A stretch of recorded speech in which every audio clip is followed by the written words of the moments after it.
여보세요. 네, 안녕하세요. 안녕하세요. 수고 네. 많으십니다. 고맙습니다. 시청자님, 오늘 어떤 부동산 함께 좀 이야기 나눠볼까요? 예, 제가요 무주택이라서 청약을 하다가 네. 가점이 59점밖에 안 돼서 그런지 자꾸 떨어지더라고요. 네. 그래서 이제 매입을 해볼까 하는데 네. 송파랑 강동 쪽에 네. 한 40평 정도로 해서 네. 이렇게 보다 보니까 네. 송파 삼성 레미안 아파트하고 네. 송파 한양 아파트하고 네. 요게 일단 관심이 가더라고요. 아, 네. 네. 근데 이제 하반기에 강동 지역에 입주가 많다던데 네. 요것들 중에 어떤 거를 어느 시점 정도에 매입하면 좋은지 그것 때문에 알겠습니다. 전화했습니다. 네, 무주택 상태에서 지금 59점이셨을 때는 청약 막 열풍이 불었을 때 좀 넣으셨던 것 같아요. 그래서 계속 떨어지다 보니 이제 그냥 아파트를 내가 매입하는 게 낫지 않을까 이렇게 고민을 하셨던 것 같아요. 그래서 네, 보신 맞습니다. 아파트 두 개가 송파의 삼성 레미안 아파트와 한양 아파트. 그런데 문제는 이제 입주가 주변에 많아진다고 하니까 좀 고민되시는 것 같아요. 한번 팀장님의 의견 여쭤보도록 하겠습니다. 팀장님과 인사 먼저 나눠보세요. 안녕하세요, 청자님. 예, 안녕하세요. 잘 보고 있습니다. 네네, 반갑습니다. 네. 제가 말씀하신 내용들을 좀 정리해서 적어봤는데요. 혹시 시청자님 TV를 보고 계시나요? 네. 제가 한번 잘 말씀을 드려볼게요. 시청자님께서는 지금 선택지 두 개를 놓고 고민을 하고 계십니다.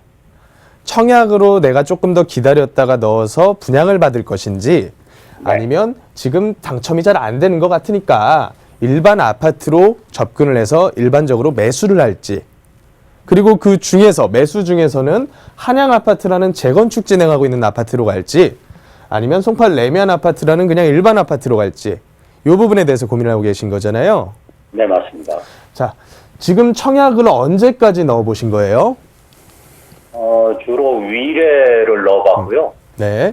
뭐 청약도 요새는 청약의 장점 중에 하나가 싸다라는 건데 네네네. 뭐 위례나 뭐 과천 정도를 생각하고 있는데 네. 59점으로는 좀 힘들겠다는 생각이 들더라고요. 자꾸 네네. 떨어집니다.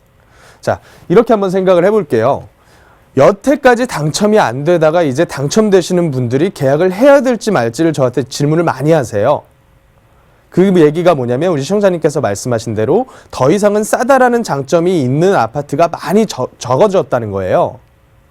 근데 앞으로 가격이 더 빠지고 청약을 넣어도 청약을 진행을 해도 청약 경쟁률이 100%를 못 채우면 그러면 가격은 어떻게 될까요? 듣고 계시나요? 예. 그렇게 되면 파는 사람들 입장에서는 물건을 비싸게 파니까 안 팔려. 그러면 어떤 전략을 써야지 팔릴까요? 뭐 청약 가격을 내리겠죠. 그래야 그렇죠. 뭐 가격을 내려야지 팔리는 시기가 오면 가격을 내리게 돼 있어요. 그러면 그 시기가 언제 오느냐? 아직까지는 서울 같은 경우는 청약이 잘 팔리는 것처럼 보이죠? 아직까지는 다 잘 팔린단 말이죠. 네. 그러면 미분양이 나기 시작을 하면 가격은 내려갈 거예요. 우리 먼 미래도 아니고 과거 한 8년, 9년 전만 생각을 해보시자고요. 그때 어떤 일들이 있었냐면 청약을 해가지고 제값 주고서 청약 당첨돼서 계약하신 분들이 있는 반면에 할인 분양을 해가지고 싸게 분양받으신 분들이 또 있었단 말이죠. 그리고 나서 준공이 되다 보니까 제값 주고 산 사람들이 너무 배가 아픈 거예요. 그래서 할인 분양받은 사람들 못 들어오게 철조망 치고서 지키고 있었던 거 뉴스 나왔던 거 혹시 기억하시나요? 네. 그런 현상까지도 나타나 버린단 말이죠. 그래서 청약을 노리실 거면 지금은 시기적으로는 우리 시청자님께서 보시고 계시는 위례라던가 과천 같은 싸게 나오는 공공분양 물량만 생각을 하시는 게 맞아요. 네. 이게 맞으시고 내가 지금 당장 급하다라고 했을 때는 이 부분을 기다리지 말고 매수를 해야 되잖아요. 네. 우리 시청자님 급하신가요? 글쎄요, 뭐 어린 자녀분이 있으세요? 하지 않으려고는 하는데 네네. 매스컴이 좀 시끄럽더만요, 요새. 매스컴은요, 과거 한 4년, 5년 내내 시끄러웠어요. 오르면 오른다고 날리고 떨어지면 떨어진다고 날리고요. 우리 시청자님은 기준점을 가지고 계셔야 돼요. 어떤 매스컴에서 하는 하나씩의 기사들에 흔들리실 게 아니라 큰 트렌드를 보셔야 된다고요. 제가 말씀드리는 거에 대해서 대답을 해주셔야지 제가 진행을 할 수가 있어요. 예.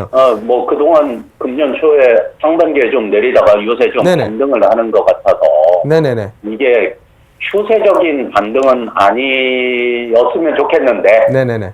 뭐 좀 고민이 됩니다. 불안하시죠? 네. 저 같은 경우에도요, 어떻게 사람들이 추세만 보고서 정확하게 미래를 예측을 하겠습니까? 저처럼 이제 전문가로서 나와서 컨설팅을 해드리는 사람들 같은 경우는 어디까지나 가능성이 더 큰 쪽으로 열어두고 말씀을 드리기 마련이거든요. 네. 그러면 그 가능성에 대해서 살펴보기 위해서 저는 공부를 합니다. 경제에 대한 공부와 부동산 전반적인 흐름에 대한 공부와 부동산 중에서도 수요적인 부분과 공급적인 부분에서의 이런 여건들이 어떻게 변하는지를 가지고서 미래가 어떻게 될 거다라고 가능성을 말씀을 드리는 거거든요. 네. 근데 제가 지난주에도 자세하게 말씀을 드렸다시피 이런 부분들을 전반적으로 고려할 때 아까 저한테 말씀해 주신 그 추세라는 거, 그 추세를 깨고서 다시 재상승하기에는 여건이 너무 부족해요. 정말 간당간당하게 매달려 있는 그런 듯한 느낌을 저는 많이 받거든요. 그래서 절대 급하실 거 없다라는 게 제가 드리고 싶은 답변이고요. 만약에 지금 너무 급해가지고 한양아파트나 레미안 중에 하나를 꼭 고르고 싶다, 이렇게 생각을 하셨을 경우는 재건축으로 가지 마시고 그냥 일반 아파트로 가시는 게 답이 될 수가 있어요. 그 중에서도 그런가요? 아파트 중에서도 소형 위주로 생각을 하시는 게 더 맞으실 것 같고요. 답변이 좀 되셨나요? 예, 알겠습니다. 네, 오늘 이 정도로 정리를 해보고요. 시간이 지나면 이제 제가 드렸던 말씀대로 시장이 흘러가는지가 보이실 거예요.